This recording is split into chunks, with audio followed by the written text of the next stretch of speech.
Kipchoge has finally gotten his commendation. He had to do something no human on the planet has ever done to get this particular award. But there we had it. And you could see the sense of pride every Kenyan had once his name was called. Did you see the excitement when he was waving at the crowd from the bus? A true national hero. It was one of those things where he embraced our entire national psyche. All our positivity was embodied in him. Right. I mean, the rest of the guys on the stage, we really like and respect. But he's the one guy nobody could argue about. We are really glad that he was there that day. And then EGH is a huge honor. It's second only to what you give to the heads of states. Right. So it's not like the others that were being peddled, the HSCs that have become, people are like, by the way, just leave the HSC for now. I'm glad that they decided to elevate it a little bit more. And that even if you look at the rest of the lineup, the other people who received honor on that day, you could tell these are people who actually, if you look at their contribution to the nation, it was clear what they have done for this nation. And for me, this year, the list was so refreshing. It was not that list you look and then you start scratching your head wondering why. Exactly what did they do again? You could, even someone like Mama Kai, you could tell, you know what, it is true. For years, she entertained us in this country when we did not even know anything called local content existed. I mean, I look at some of those clips that are on YouTube when it was black and white and in this little set in KBC, and it was such rudimentary acting, but it was so refreshing. You look at that and realize, you know what? It is true. These are guys who kept our imagination and educated us, because they were used to, they always had themes every week. They were used to pass information to us. You could see this list this year. I'm very grateful for the president for at least, taking a step back and not letting everything be done by the operatives. A little bit of thought going into it. And this is after a week of the debacles of the appointments of dead people and Nakagalika. So I am glad you could see some thought process in this aspect. It was very refreshing. And for Kipchoge, me and Ineos, me, I was there all along. I was so glad for him. I'm like, you know what? For once, we've matched the stature with the individual. We missed it with people like Wangare Maathai, but this time we got it right. Let not the world fetch our own, and then with us, we're like, also, who's that guy? We caught up with the rest of the world, and I'm so proud of that. Mr. Bosire, of course, a lot of debate also came up, not the fact that Eliud Kipchoge got it, but in terms of these awards, people still don't know the criteria that's used in terms of you getting an HSC.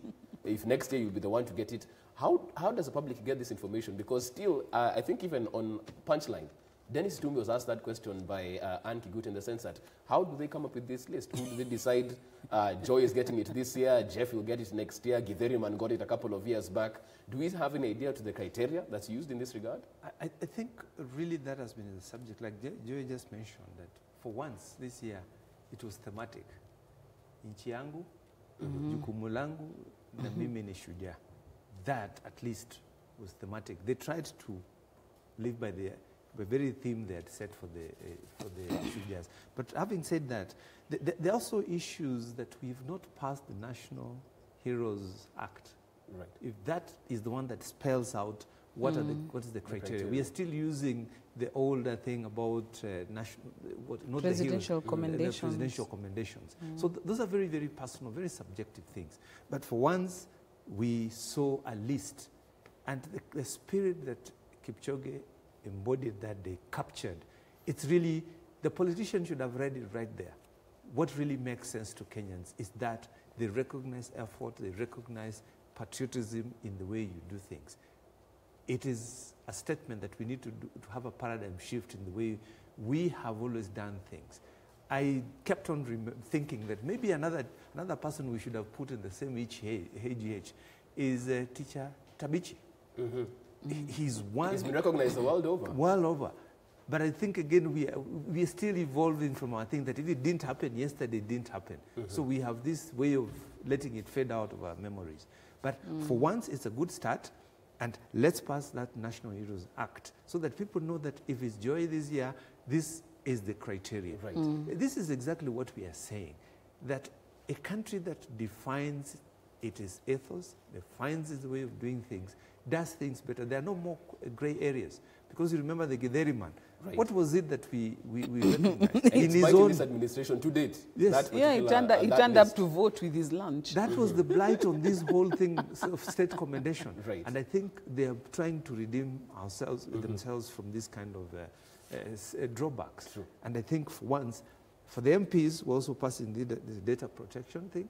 Let them pass that National Heroes Act so that we know exactly that we are not second guessing, trying to do this. But for me, it's Hongera again. Absolutely fantastic stuff. And that wasn't the only thing that was happening at this particular awards. If you move to page 8 of the People Daily, how plot to heckle Ruto at Mashujaa Day fete was aborted. Sources indicate a group of youth was brought in to humiliate the DP in the event he spoke against BBI, a handshake, but he steered clear of topics altogether. A couple of issues that people would have thought would be addressed also, Sources. because there's this right there, the issue with the SGR as well, an issue that had caused quite a furore. Protests had been carried out weeks before this particular celebration. Some people talking about the fact that they'd want to even have a parallel rally as the Mashujaa Day celebration went on in order to protest the fact that the coast economy is losing millions of shillings on this particular issue. We've had the University of Nairobi also give a report on the same, the fact that this particular railway line is causing lots of loss of jobs and revenue as well.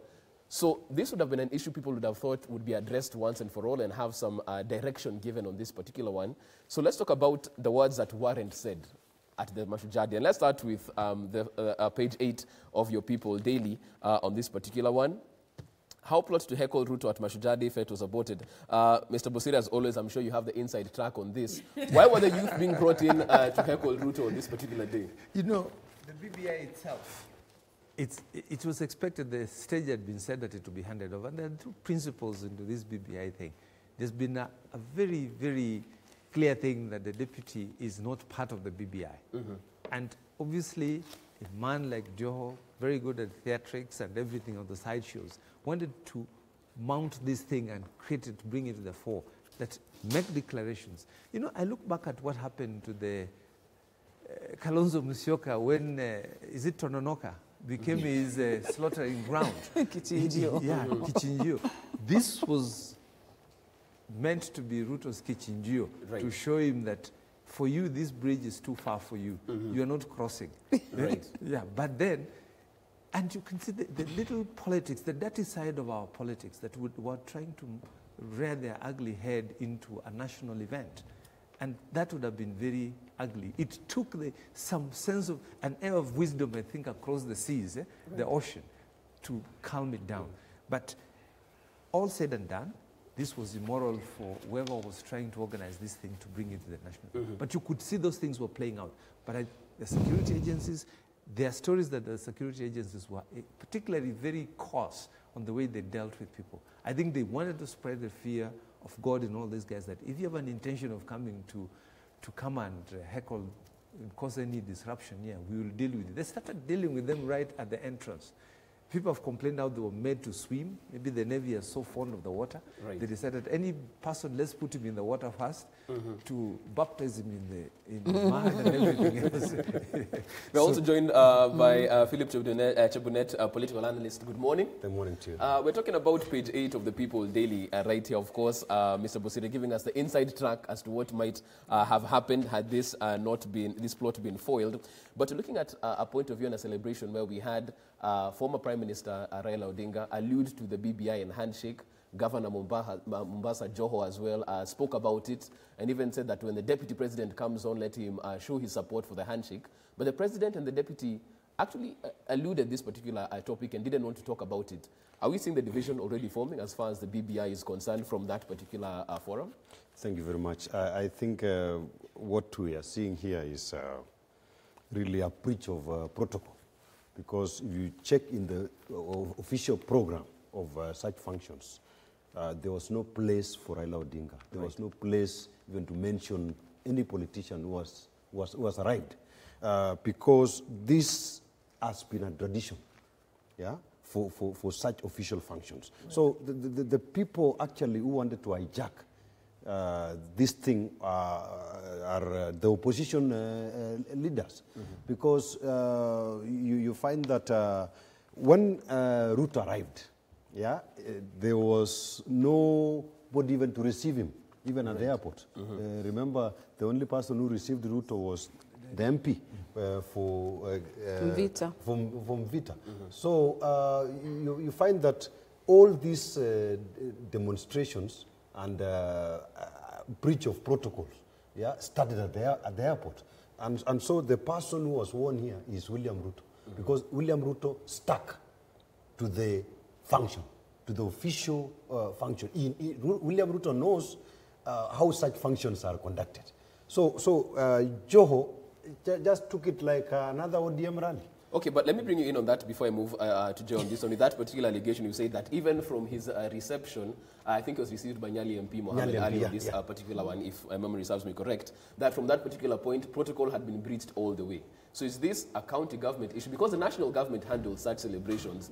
Are we saying that even from the national government point of view, he has been sidelined? I think for an MP to receive Ruto, I think that was orchestrated to embarrass him, because they are senior government officials who should receive the deputy president. So I think it played out to the hands of William Ruto, because later on you saw the things, even the speech of William Ruto, before going to Mombasa, he knew that this is a serious business, he knew that this is an official function, and he knew that his role is to welcome the president to speak.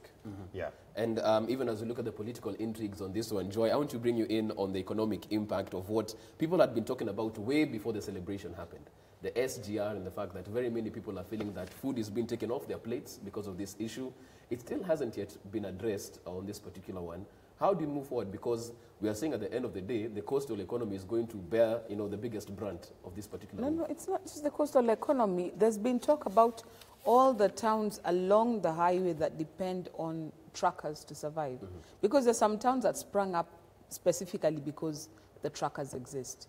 If you look all the way from Voi, Mtito, you're looking down the way to Emali, you come to Salama, you come to Mlolongo, you go up all the way to Kinasalga, as in all along up till Malaba. There are towns that have sprung up along the way because of the truckers. And when the truckers are no longer there to spend the money that they have as stipend or imprest, then the economy along the entire highway suffers. But the coast doesn't have too many things going for it, unfortunately. We should have a very vibrant, for example, coconuts grow there even without thinking. You find coconuts everywhere. But for some reason, we've never been able to harness it as a proper investment to what other thing does the coast have going for it except the famous quote-unquote mtambo wa pesa, KPA. Now, if also KPA functions are taken to the inland port, then where does that leave mtambo wa pesa? Because that's the nickname they've given it. Look at the other things that are going on in the coast. What is it? Tourism. Tourism has gotten to a place where it's taking a few punches, primarily because the infrastructure at the coast has reached breaking point. So when you go to the coast these days, rather than feeling that zen out feeling, unless if you're completely at the beach, in the town itself, it's still very hustle and bustle. Right. So it's losing out to other less crowded destinations. So we've got to a place where a lot of thought has to be put into, even if we're doing this development, how do we cushion these Kenyans? Because they are Kenyans nonetheless, and they deserve to have something to hang on to. I think time has come also for the people at the coast to also ask themselves, what else do we have going for us? There's cashews, there's mangoes, but apart from the agrarian systems, what else do they have going for them?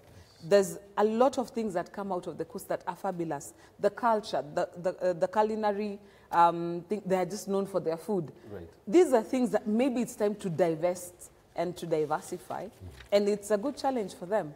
But allow me to just wade into the waters of the protocol, Manenos, just a little bit. The problem that I saw on that day was that we have failed to understand the difference between ODM rallies and national events. There's a time and place for the heckling and the haggling. I mean, Kenya politics is a national pastime. We enjoy that sort of stuff. We live for it.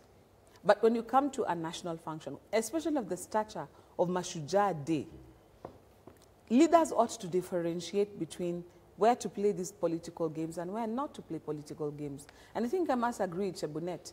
When you start playing this sort of game, the person who loses is the one who's trying to turn an event into what it is not. Because the regular Kenyans stand up knowing what they came for. This is what, not the sideshows.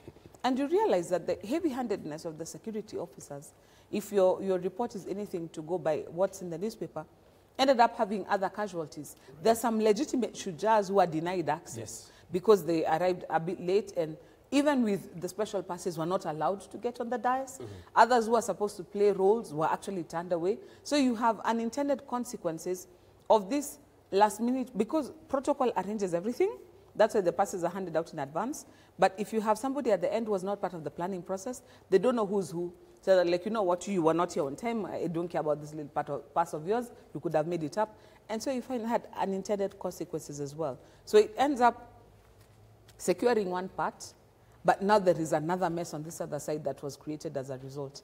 So I wish our leaders would sort of catch up with the rest of us and grow to a level where there's some things we do take seriously. We don't care who's who.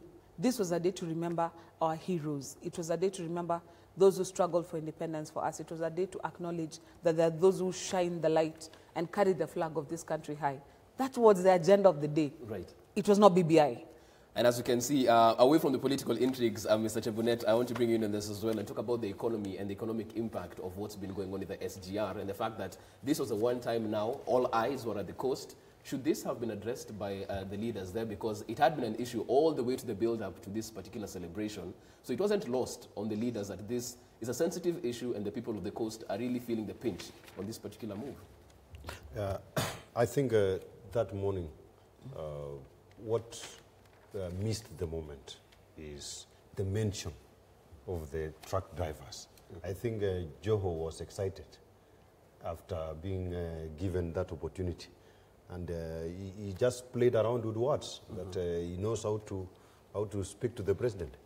And I think he is trying to change his style of politics, left out the people. I think he was on a mission to heal himself and to show that he is now a good man at the expense of the people. Right. So I think if there were other opportunities, maybe later on at State House or at the dinner and which other side meetings, those were the right opportunities for him to address the needs of the people personally to the president, because he now says that he has access to the president, he has a cordial relationship. So I think it's high time that he tells the government that maybe they should have an allowance. They should have an allowance of some goods that should be carried by road. And then maybe the heavy goods should be taken over by SGR. So I think there should be percentages, like the way the oil is shared in Turkana. So there should be percentages also of how to... Of what goes on the road and what goes on. So I think that's going to help the people. Mr. Busiri, an opportunity lost because this clearly would have brought even more buy-in in terms of this SGR going into its second phase, for the people to feel that this particular infrastructure is for all of us. It's not sidelining some of us and our businesses. Is this an opportunity lost in how they could have addressed that issue on the day? At least on a day like that, there should have been a mention.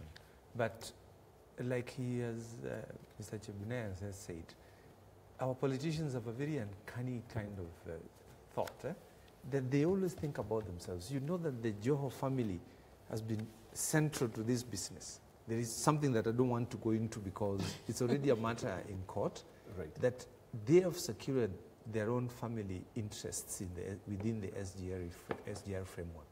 But having said that, there is also something that we might have missed in the course of the week, that the president went to Mombasa to launch what we call a very key project called the Dogo Kundu. The Special Economic Zone. Special Economic Zone. That's where the thought should have been. He was passing the message that SGR is not the only thing. We have to have a paradigm shift in the way we look at it. Exactly. Look at Kenya hosted what we call the Blue Economy Conference last year. The opportunities for the coastline do not lie in per se at the KPA. there are other opportunities within the blue economy.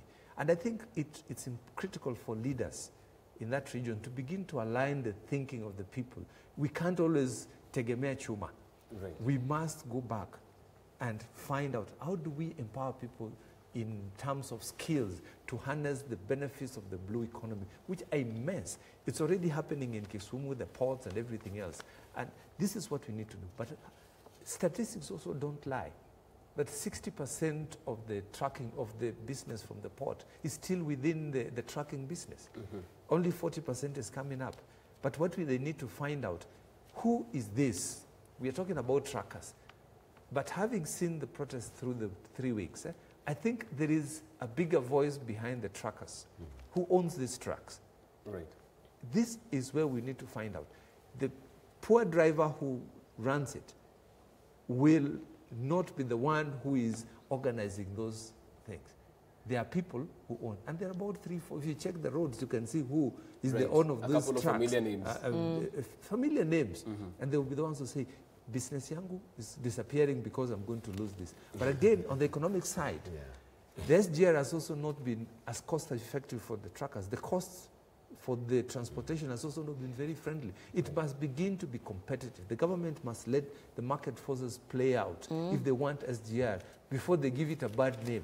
Right. Yes. And of course, even as we get into our second break, we'll just look at the front page of the Standard because it also touches on the double speak that was witnessed and that we'll be seeing even as we move forward. The BBI and handshake were mentioned at the Mashujadi celebration, but right here on the front page of the Standard, they're just looking at our key figures when it comes to politics and what they say in different instances of the political lives, so to speak. We have the President Kenyatta right there on August 15th, 2019. Some people referring to governors think that we operate as if money comes to us like rain. Back then in 2010 at the Naivasha Constitutional Talks, he spoke about the fact that we need a formula, to find a formula and inbuild it in the Constitution so that we can protect devolved funds. We have former Prime Minister Raila Odinga talking about a parliamentary system, a better way to raise the majority threshold. Now, back then at the Naivasha Constitutional Talks in 2010, offered former Prime Minister Mwai Kibaki's side a pure presidential system to break the deadlock. And you have the Deputy President right there now suggesting that the PM post has 2 problems. We need a functional official opposition, and if created, we would still be taken by the winning party. That was said this year in February at Chatham House in London. Back then, at the Naivasha Constitutional Talks, where they all were, I'm very comfortable with a parliamentary system with checks and balances in the way it is supposed to be. So right now, we're having politicians who talk the talk as is convenient to them and not posterity as of now. So even as we wait for the BBI to come through, how should the Kenyan feel in terms of their need? Because it seems like the only thing that changes is their needs at this particular point. At Naivasha saying one thing, now on different sides of the same particular question, but the Kenyan element still left out. As a citizen, who should I believe, what should I be looking for as we wait for this BBI report, Joy? Any Kenyan who has been alive for the last 30 or so years, if there's one thing we have learned from our politicians, changing a system does not equate solving our problems. It started with the way we need to get rid of Moi. We got rid of Moi. We started with the way, no, it started earlier than that, at the repeal of Section 2A. We need multipartism, so we got multipartism. No, actually what we need is to get rid of Moi. Moi is the problem. We got rid of Moi. No, actually it's the constitution that's a problem. We changed the constitution. Then it became, no, actually the IBC is a fraud. We changed the IBC. If there's one thing we have learned as Kenyans, the problem we have is not with the game, it's with the players. Because if we've changed all these other things, and still the game is not working, then the thing that must be the problem here is not the field, it's not the referee, it's not the rules of the game, it's the players. And that is why when you see a process, and one of the feedback people actually alluded to that and said, if BBI thinks Punguza had a big fall, wait for BBI, it's also going to be a big fall. And I tend to agree with that because Kenyans have reached a place where now we know what you tell us and what comes out are 2 different things. And we've learned to listen with the second ear, not just with what our leaders communicate to us. So even when you talk about this system is better, this system is better, this system is better, could we have a better system? Yes.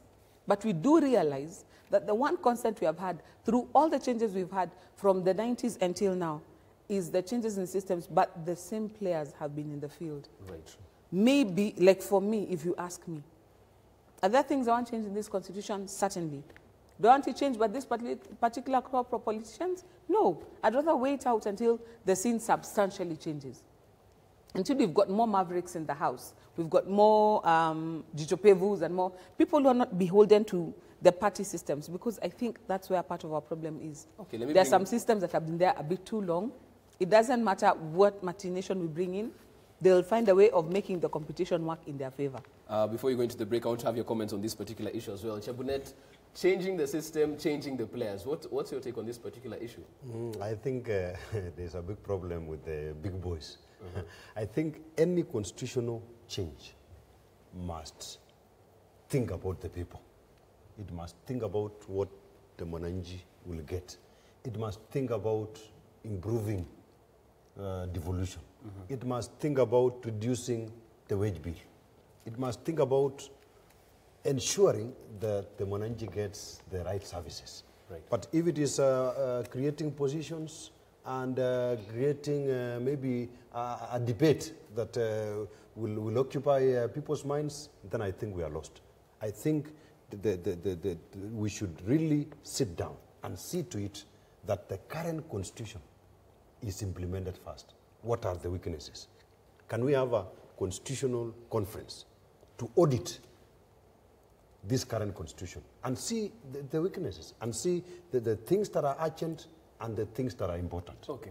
Mr. Bosire, right as we go into this particular break, we're waiting for the BBI report to come through, but the people who are pushing it are from the headlines that we see on the front page of the Standard, masters of doublespeak. So even when this comes, is this what is convenient for them now and not a Kenyan issue? Joy just put it very succinctly, that the players must change. We must begin to win ourselves of these players. They have held our thoughts and everything for too long. Because if it doesn't work for them, it's like when you go into the bedroom and you are in your wardrobe and you want to wear certain clothes. If it doesn't work, you throw it away. Then you keep saying, this one doesn't work for me.